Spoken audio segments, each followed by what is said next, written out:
संजय चौहान जी, जो किसी पहचान के मोहताज नहीं हैं, बड़े समाज सेवी हैं।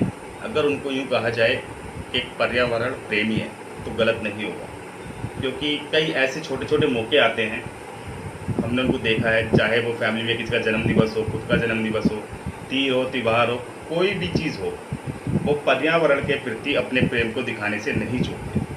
हर मौके पर वो पर्यावरण के प्रति उनका जो प्रेम है उसको दिखाते हैं। आसपास के गांव में जाकर, स्कूलों में जाकर उन्होंने कई अपने परिवार के लोगों के जन्म दिवस पर वृक्षारोपण किया है, ये हमने देखा है। और भली बात यहाँ के लोग भी उनको जानते हैं वरिष्ठ पर्यावरण प्रेमी के रूप में। आइए उन्हीं से जानते हैं आज हम कि उनको इसकी प्रेरणा कहाँ से मिली, ये अटूट प्रेम कहाँ से आया उनके अंदर, जो पर्यावरण के प्रति हमने देखा है और सभी लोगों ने देखा है। संजय जी, आपका स्वागत है हमारे चैनल में। नमस्कार। ये पर्यावरण की आप बात मेरे से कर रहे हैं जी जी। तो पर्यावरण के विषय में मैं आपको बताना चाहूँगा कि बचपन से ही संजय जी, एक मिनट में आपको रोकते हुए कहूँगा, जैसे हमने देखा है आपकी फैमिली में किसी का जन्मदिन हो, कोई त्यौहार हो, कुछ भी हो, छोटा से छोटा फंक्शन हो, आपका प्रेम जो है ना पर्यावरण के प्रति वो हमें दिखता है और यहाँ के लोगों ने भी देखा है। और मैंने जैसे कि लोगों से जानने की कोशिश की है आपके पीछे भी, तो एक समाज सेवी के रूप में आपकी छवि उभरती है, लेकिन समाज सेवी से ज़्यादा पर्यावरण के जो प्रति आपका प्रेम है, लोगों ने उसके बारे में बहुत बताया। और आज के टाइम में पर्यावरण के प्रति प्रेम होना बहुत ज़रूरी है।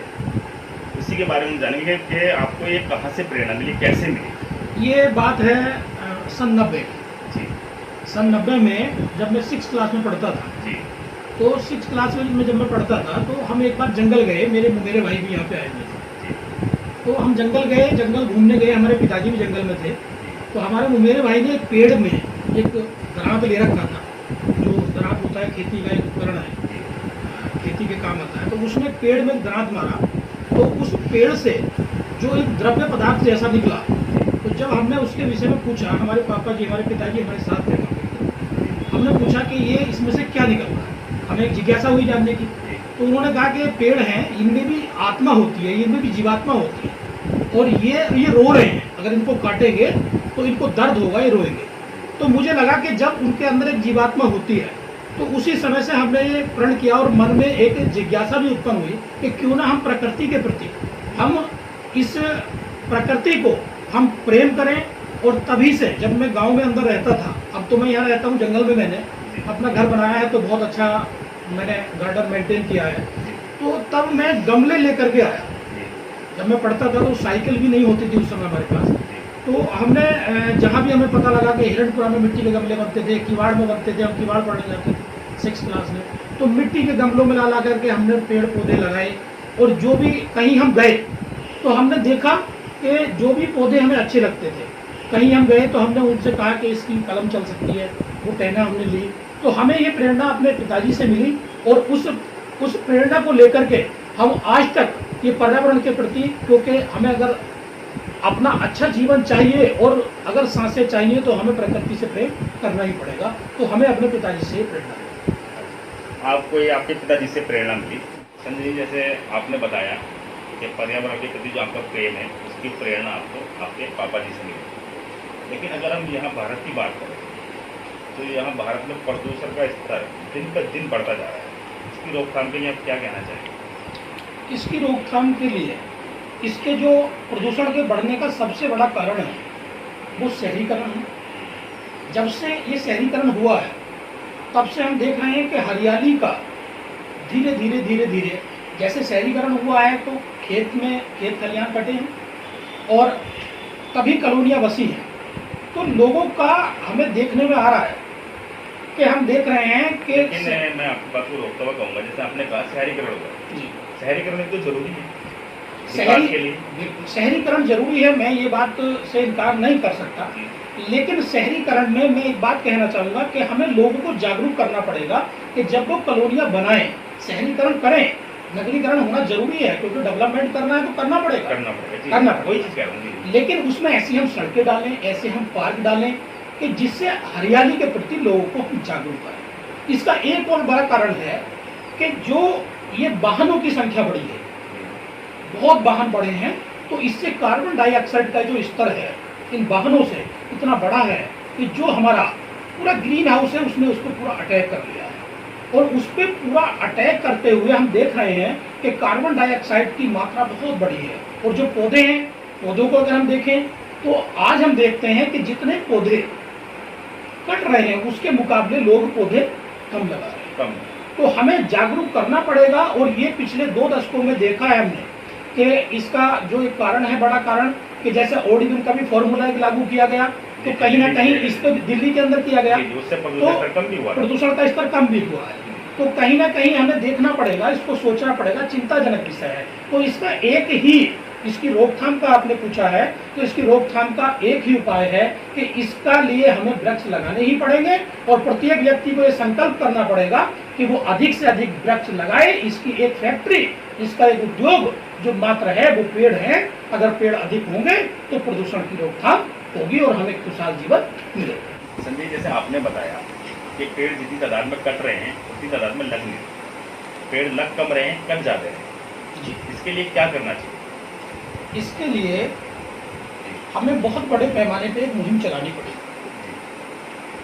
अगर मैं अपनी कैलकुलेशन की या जो कैलकुलेशन निकल करके आई है उस कैलकुलेशन की अगर मैं बात करूं तो उस कैलकुलेशन का गणित ये है कि जो भारत की जनसंख्या है, जितनी पॉपुलेशन हमारे देश के अंदर है, भारत देश के अंदर है, उस हिसाब से प्रति व्यक्ति को सांस लेने के लिए, अच्छा जीवन जीने के लिए 422 पेड़ प्रति व्यक्ति बैठे। आपकी कैलकुलेशन के हिसाब से जी, जो भारत की जनसंख्या उसके हिसाब से प्रति व्यक्ति 422 पेड़ बैठते हैं, होने चाहिए खुली हवा में सांस लेने, खुली हवा में सांस लेने के लिए, बेहतर जीवन जीने, जितनी ऑक्सीजन की हमें जरूरत है उतनी ऑक्सीजन के हिसाब से प्रत्येक व्यक्ति को 24 घंटे में 16 से 17 किलो ऑक्सीजन की आवश्यकता होती है।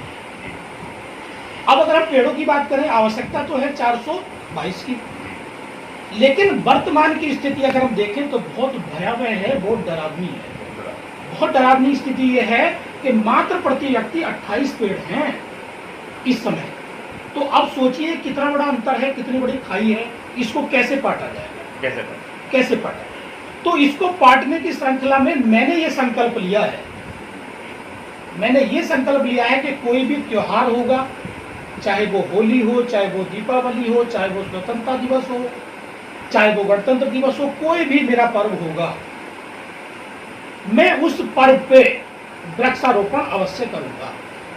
मैंने ये भी संकल्प उठाया है कि मेरे परिवार में, मेरे मित्रजन का किसी का भी अगर मैं जन्म दिवस में जाऊंगा तो मैं उनसे जिद करके, विनती करके एक पौधा अवश्य लगवाऊंगा। अगर हम ये कैलकुलेशन देखें तो इसमें कितनी बड़ी वृद्धि होगी अगर प्रति व्यक्ति इस अभियान में हमारा सहयोग करेगा और इस मुहिम को वो आगे बढ़ाएगा।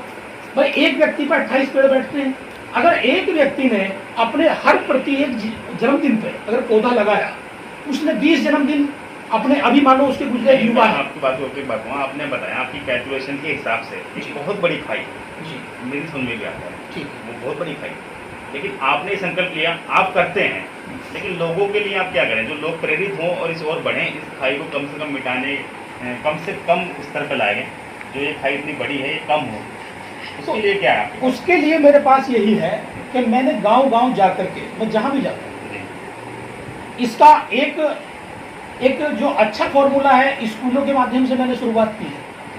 हर गांव में स्कूल है जी, मैं हर गांव में जाता हूं, वहां पे 4-6 टीचर भी हैं, बच्चे भी हैं, गार्जियंस को भी हम बुलाते हैं, तो मैं उनसे वहां वृक्षारोपण करके ये सब अपील करता हूं। मैं उनसे ये अपील करता हूं और मैं उन सबसे कहता हूं कि आपको कोई भी उत्सव आपका है, जन्म दिवस है, आपको पौधा अवश्य लगाना। तो जब मैं ये मुहिम चला रहा हूं, मैं गांव-गांव जा रहा हूं, लोगों से अपील कर रहा हूं, और इसमें मीडिया के बंधुओं से भी अपील की है मैं आपसे भी अपील करता हूं कि इसमें हमारा सहयोग करें और हमारा क्या अपना सहयोग करें, क्योंकि आज अगर हम देखें कि सांसें हो रही हैं कम, तो क्यों ना वृक्ष लगाएं हम। आज ये स्लोगन मैंने आपका कहीं पढ़ा था कि सांसें हो रही है कम और वृक्ष लगाएं हम, ये बहुत अच्छा स्लोगन है और मुझे इस स्लोगन को देख के एक खुशी सी प्रतीत हुई थी कि हाँ कोई है जो पर्यावरण के बारे में सोच रहा है। आज के टाइम लोगों का टाइम नहीं है, सोच कोई ध्यान नहीं देता। तो प्रत्येक अगर हम देखें कि हम प्रति 3 सेकंड में सांस लेते हैं, प्रत्येक जो 3 सेकंड गुजरते हैं उसमें हम एक सांस लेते जी हैं। और अगर हम कैलकुलेशन करें तो 24 घंटे में लगभग 27,000 बार हम सांस लेते हैं। इसमें अगर हम कैलकुलेशन करें तो 16 से 17 केजी ऑक्सीजन की आवश्यकता है। तो इसमें पौधे हमें लगाने हैं। आज इस वातावरण को, इस वायुमंडल को अगर हमें स्वस्थ रखना है, अच्छा जीवन जीना है, तो निश्चित हमें हरियाली लानी पड़ेगी, हमें पेड़ पौधों को लगाना पड़ेगा। और ये संकल्प मैंने उठाया है, और जब ये संकल्प उठाया है तो मुझे पूर्ण विश्वास है कि मैं बच्चे को जहां तक भी मैं जाऊंगा, जहां तक मेरी आवाज जाए, मैं लोगों को इस मुहिम से जोड़ूंगा और लोग इस मुहिम में मेरे साथ आएंगे, ऐसा मुझे विश्वास है।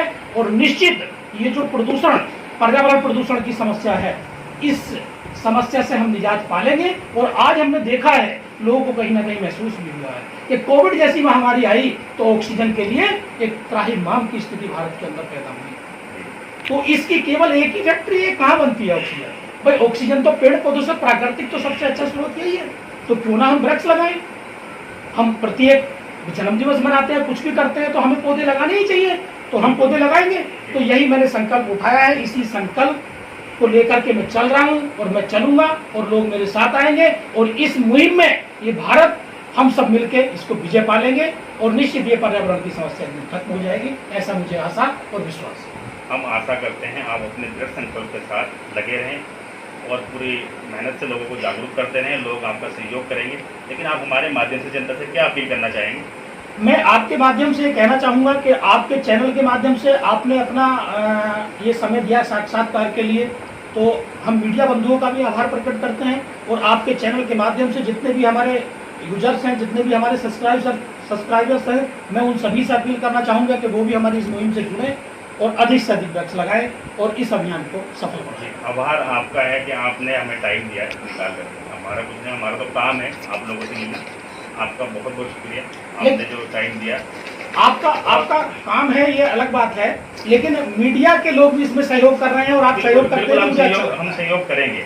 और हम लोगों, आपका बहुत बहुत धन्यवाद, शुक्रिया। आपने बहुत बेसकीमती समय दिया और आपकी इस मुहिम को आगे बढ़ाने के लिए हम अपने सब्सक्राइबर से भी कहेंगे कि आप इस मुहिम में सहयोग करें, पर्यावरण के प्रति अपने प्रेम को दिखाएं और हमें इसकी ज़रूरत है, ज़्यादा से ज़्यादा पौधे लगाएं।